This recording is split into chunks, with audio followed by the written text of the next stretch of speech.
Salve fratres, jumpa lagi dengan Patrice Allegro. Welcome to the jungle of Protestantism.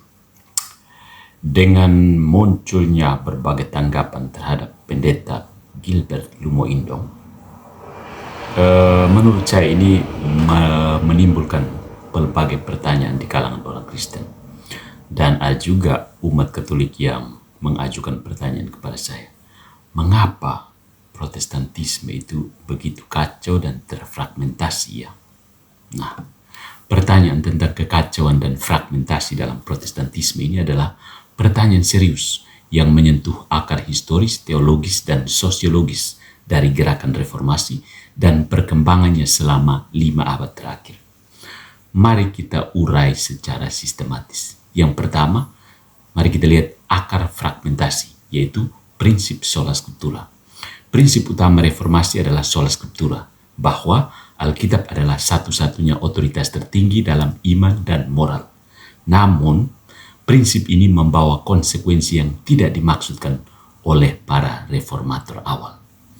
Tanpa otoritas magisterium atau ajaran yang mengikat seperti dalam gereja Katolik, penafsiran Alkitab menjadi bebas, liar, tak terkendali. Ini melahirkan interpretasi yang subjektif, tergantung pada nalar atau pengalaman pribadi. Hasilnya, banyak kelompok mengklaim bahwa penafsiran mereka lah yang benar dan yang lain sesat.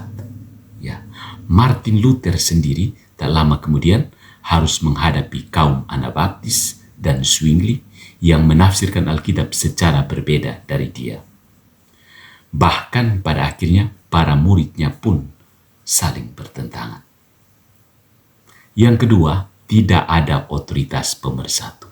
Ya, Gereja Katolik memiliki struktur hierarkis yang jelas: paus, uskup, imam, dan umat.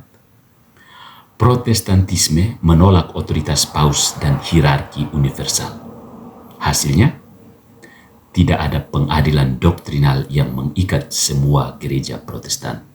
Ya, setiap gereja bisa menentukan ajaran sendiri, bahkan bisa membentuk sinode atau denominasi baru jika tidak sepakat.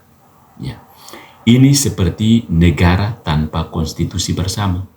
Masing-masing pemimpin bisa menetapkan hukum sendiri. Good job ya. Nah, yang ketiga, ada dinamika individualisme modern. Protestantisme berkembang seiring dengan bangkitnya individualisme di barat. Ya, setiap individu dianggap berhak langsung kepada Tuhan tanpa perantara. Ini mendukung kebebasan hati nurani. Oke, tapi juga mempercepat keretakan.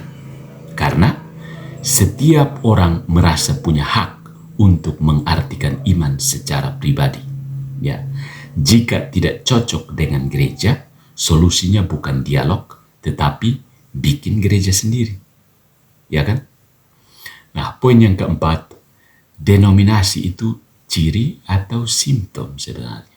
Saat ini, jumlah denominasi Protestan diperkirakan mencapai puluhan ribu, bervariasi tergantung cara hitungnya. Contoh, bagaimana cara menghitung denominasi Protestan? Bahkan Tuhan sendiri tidak tahu. Lutheran sendiri terpecah, misalnya Missouri Synod, ELCA, dan sebagainya. Ada Evangelical, Baptis, Pentekostal, Reformed, Karismatik, non-denominasional, dan sebagainya. Bahkan gereja yang tidak ingin disebut denominasi, yang menyebut diri mereka non-denom, pun menjadi semacam denominasi baru, bukan? Di Indonesia ada berapa denom ya? I don't know. Yang kemudian, yang kelima, ada konflik internal dan perubahan sosial. Karena tidak ada dogma yang diikat oleh otoritas tetap, maka ajaran Protestan sangat mudah mengikuti perkembangan sosial dan budaya. Contoh, banyak gereja Protestan hari ini menerima hal-hal seperti perkawinan sesama jenis, ada perempuan sebagai pendeta, ini hal biasa ya di Protestan. Kemudian teologi prosperity atau hypergrace, ya, dan kemudian ada sinkretisme atau teologi pluralis. Ini menciptakan kebingungan internal, bahkan antara gereja-gereja Protestan sendiri. Ya, Dan yang keenam, ada dampak kebingungan umat. Ya, umat Protestan mengalami kebingungan. Ya, kalau mau jujur, mana yang benar? Siapa yang bisa dipercaya? Lumo Indo, MBM, Deking Gadas, Albert Rumampu.